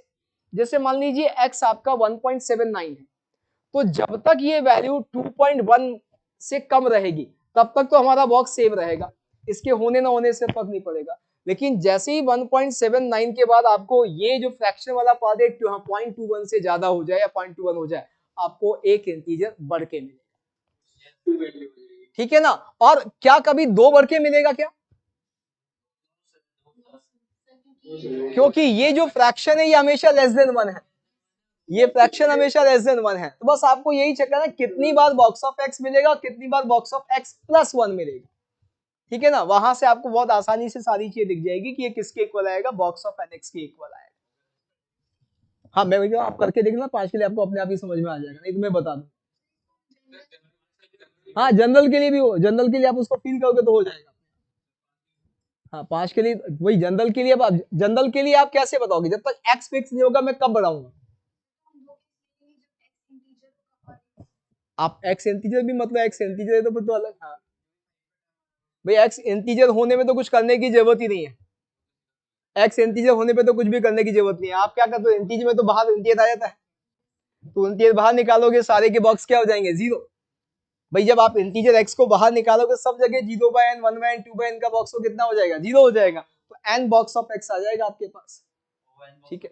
और n बॉक्स ऑफ x कब आपस में बॉक्स ऑफ nx के इक्वल होगा, जब x इंटीजर होगा, तब गारंटी है कि इक्वल होगा, अदरवाइज तो गारंटी नहीं है. ठीक है ना. तो आप इसको देखो, नहीं तो जनरल के लिए हम फिलहाल, वैसे आपको नंबर के लिए प्रूव करना पड़ेगा क्योंकि फील तभी आएगा, मतलब कब बढ़ाएंगे हम, कहां तक हम बॉक्स ऑफ x के लिए, जब तक हम x नहीं बाउंड करेंगे. क्यों? क्योंकि हर बदलते x के लिए ये कुछ टर्म जो है, जैसे मान लीजिए n की वैल्यू आपने 5 ली, तो मान लो 2-3 टर्म आपके पास बॉक्स ऑफ x के इक्वल हुए, लेकिन जैसे आप n का वैल्यू कुछ और लेंगे तो ज्यादा टर्म भी हो जाएंगे. और यहाँ सिर्फ n पे ही नहीं, x पे भी डिपेंड करेगा. यदि आपने x को 1.71 जैसे मैंने अभी लिया कि 1.79 लिया तो 0.21 तक हमारा वही चलेगा, लेकिन जैसे मैंने x को मान लो 1.21 ले लिया तो 0.79 तक चलेगा. तो वो डिपेंड करेगा x पर, इसलिए हमें किसी नंबर पर ही पकड़ के चेक करना. ठीक है ना. बाकी तो फिर रिडक्शन फॉर्मूला, हाँ रिडक्शन फॉर्मूला है या प्रिंसिपल ऑफ मैथमेटिकल इंडक्शन. ठीक है ना. हाँ, वो सब तरीके हैं हमारे पास, हम यदि आपको चाहिए तो हम बता देंगे, कोई बात नहीं.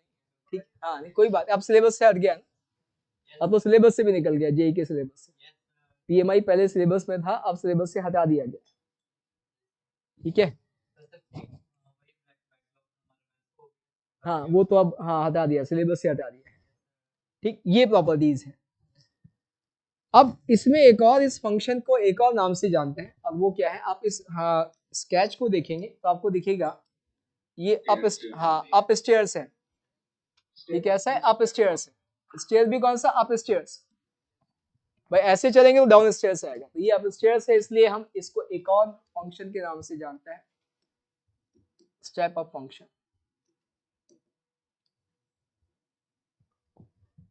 कुछ जगह पर दो फंक्शन और चलते हैं, रूफ फंक्शन और सीलिंग फंक्शन। ये नाम भी यदि कभी आपने सुने हो तो, हाँ रूफ फंक्शन, ये आपके हाँ जब आप कोडिंग वोडिंग करेंगे तब भी काम आए। तो हाँ रूफ फंक्शन और सीलिंग फंक्शन जो है, तो ये कौन सा फंक्शन है, ये सीलिंग फंक्शन है। हाँ अच्छा, सीलिंग और रूफ में क्या फर्क होता है, मुझे पहले तो ये समझाओ।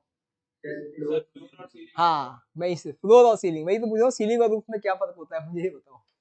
एक ही चीज होती है वो, ठीक है ना, फ्लोर फंक्शन और ceiling function, floor function ceiling function. तो ये हमारा फ्लोर फंक्शन, जहां नीचे की वैल्यू पकड़े वो फ्लोर फंक्शन, जहां ऊपर की वैल्यू पकड़े वो हमारा सीलिंग फंक्शन होगा।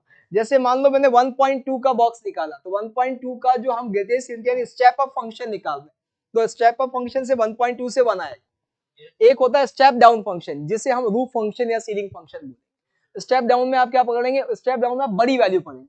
भाई जैसे यहाँ पे बच्चे हमने क्या लिया, यहाँ लिया हमने ग्रेटेस्ट इंटीजर फंक्शन, वहां लेंगे लीस्ट इंटीजर फंक्शन। लेकिन बस होगा क्या, वहां ये लेस देन इक्वल टू की जगह ग्रेटर देन इक्वल टू आ जाए, कि जितने बड़े इंटीजर है उनमें सबसे छोटा वाला पकड़ना है। तो वहां से आपको जो भी एक्स लोगे उससे ऊपर वाला फंक्शन मिलेगा, तो उसे बोलेंगे रूफ फंक्शन। ठीक है, ये हमारा क्या है, फ्लोर फंक्शन है। यदि रूफ फ्लोर या रूफ फ्लोर सीलिंग की बात करें तो ये हमारा फ्लोर फंक्शन है। सीलिंग फंक्शन में क्या आपको समझ में आना चाहिए, स्टेप डाउन में क्या होगा वो हाँ सेम ही चलेगा, बस फर्क क्या है, यहाँ ग्रेटर देन इक्वल हो जाएगा या लीस्ट हो जाएगा। तब बताओ जीरो माइनस, हाँ जीरो से 1 में क्या लेंगे, 1, 1 से 2 में क्या लेंगे, तब ये इक्वलिटी का साइन बदलेगा क्या, हाँ ये बदलेगा, यहाँ ओपन आएगा यहाँ क्लोज आएगा, बस बाकी वैसे के वैसे चलेगा। ठीक है, इसके बाद बात कर लेते हैं हम थोड़ी सी अगली, greatest sorry fractional part function. हाँ ये floor function, fractional part function. Function के प्रॉपर्टीज में करने सीलिंग फंक्शन क्या बेटा, नहीं कोई जरूरत नहीं है, यही है हमारे सिलेबस में, यही परेशान मत हो। वो तो सिर्फ कहीं जगह आपके, हाँ मैंने कहा ना कोडिंग वोडिंग में कहीं दिख जाए तो आपको, हाँ आप अपने आप से प्रॉपर्टी भी बना सकते हो ना। आप क्या दिक्कत है, ऐसे घबराने की क्या जरूरत है, इससे बन जाएगी प्रॉपर्टी सारी की सारी, सब प्रॉपर्टी बन जाएंगे ऐसे कैसे, आप बहुत आसानी से कंक्लूड कर सकते हो सारी चीजें। अच्छा बताओ, चलो प्रॉपर्टी की बात ही चली, यहाँ क्या होगा, ये किसके इक्वल होगा, सीलिंग सीलिंग फंक्शन में, फ्लोर फंक्शन में, सीलिंग फंक्शन में, स्टेप डाउन फंक्शन में, ये कहाँ जीरो कहाँ +1 या कुछ और चेंज। अब आपको पता है कि वहां पर क्या चलेगा, वहां पे चलेगा वही बॉक्स ऑफ या सीलिंग फंक्शन नॉर्मली ऐसे लिखते हैं ना, ये जो है ये कैसा होगा, greater than equals to x होगा, ये ध्यान रखना। तो अब आप आसानी से ये वाला रिजल्ट भी कंक्लूड कर सकते हो। सोचो एक्स इंटीजर होगा तो कोई चेंज नहीं होगा, एक्स इंटीजर में तो जीरो ही आएगा, एक्स नॉन इंटीजर होगा तब क्या होगा, तब आपको +1 मिल जाएगा, तब आपको क्या मिल जाएगा, +1 मिल जाएगा। आपको समझ में आना चाहिए कि क्या चेंज होने वाला है। यदि यहाँ पे यदि हम देखेंगे तो ये क्या देगा, ये -2 देगा, -2 देगा, वहां 3 आएगा, तो डेफिनेटली क्या हो जाएगा, +1 हो जाएगा। ठीक है ना, तो वो सारी चीजें कर सकते हो, सारी प्रॉपर्टी आप निकाल सकते हो आसानी से। फ्रैक्शनल पार्ट फंक्शन भी हम देख चुके थे, y = x एनक्लोज इन कर्ली ब्रैकेट्स, और ये आप सबको पता है कि x में से उसका इंटीग्रल पार्ट माइनस करने से मिलता है। अब यदि x में से इंटीग्रल पार्ट माइनस करने से मिलता है तो इस फंक्शन को बड़ी आसानी से डिफाइन कर सकते हैं। कैसे, जब बच्चे x की वैल्यू 0 से 1 होगी तब आपको पता है कि बॉक्स 0 हो जाएगा, y किसके इक्वल हो जाएगा, x के इक्वल हो जाएगा। जब x मेरे बच्चे 1 से लेके 2 हो जाएगा तब बॉक्स 1 हो जाएगा और ये y x - 1 के इक्वल हो जाएगा। जब x का वैल्यू इसी तरह से 2 से लेके 3 हो जाएगा तब आपको बॉक्स की वैल्यू 2 मिलेगी, यहाँ आपके पास x - 2 आ जाएगा। ठीक है, ऐसे ही चलता है। ठीक, नेगेटिव साइड में भी देख लें तो x यदि मान लीजिए -1 से 0 चल रहा है, तो फिर ऐसे केस में आपको बॉक्स क्या मिले, यहाँ बॉक्स की वैल्यू मिलेगी -1, तो ये क्या बन जाएगा x + 1 बन जाएगा। यही चलता था। अब यदि इसको हम इस डेफिनेशन से स्केच करें तो स्केच भी आसानी से नजर आए। आप सबको एक और चीज यहाँ पर पता है बेटा, वो क्या पता है कि यदि आप हर x में से उसका इंटीग्रल पार्ट माइनस कर देंगे तो जो बचेगा वो वैल्यू हमेशा 0 से 1 के बीच में बचेगा। ठीक है, तो ये हमारे पास आएगा। इसका स्केच बना दे तो स्केच कैसा कि देखो 0 से 1, ये 0, ये 1, ये 2, ये 3। बाबू देखो, हमें पता चले न चले, ये जो हमारा मॉनिटर है ना, ये भी बताना शुरू कर देता है समय हो गया है। हाँ, तो यहाँ हमें पता है 0 से 1 में क्या होगा। 0 से 1 में y = x की लाइन चलेगी, यहाँ पे ये 1 का लेवल। 1 से 2 में क्या होगा बेटा कि 1 से 2 में y = x - 1 चलेगा, ये लाइन। 2 से 3 में y = x - 2 चलेगा। ये लाइन सभी को समझ में आ रही है, बना रहे हैं जो ये पैरेलल लाइंस बनेगी कि सबका स्लोप यदि आप देखेंगे तो 1 है। सब y = mx + c में m की वैल्यू आपको दिख रही है, सब जगह 1 है। इसे y = mx + c से कंपेयर करेंगे तो स्लोप m हमेशा 1 है, पैरेलल लाइंस बनेगी। तो यहाँ आपके पास ये y = x है, ये y = x - 1 है, ये y = x - 2 है, ऐसे ही चलेगा। पीछे y = x + 1 है, पैरेलल लाइंस पर। ठीक है ना। चलिए इसकी प्रॉपर्टीज फिर हम कल लिखेंगे और कल आगे बढ़ेंगे। ठीक, होमवर्क में एक तो 2-3 चीजें आपको दी हैं वो सोचना आप। दूसरा ये कि हाँ DPP 6-7 हमें करनी है। हाँ मिल गई होगी, कोई बात नहीं, हम कल करेंगे। नहीं कल तो आज तो हम ये एक तो हम हमारा 2 DPP 6-7 करेंगे। ठीक, ये करेंगे। इसके बाद प्रैक्टिस शीट पे मैंने क्वेश्चन दिए हैं आपको 26 से लेके 45 तक। ठीक है, वो क्वेश्चंस करेंगे कल, हम इनका डिस्कशन करेंगे। ठीक, ओके बेटा, गुड नाइट, राधे राधे बेटा, गुड नाइट, जय श्री राम।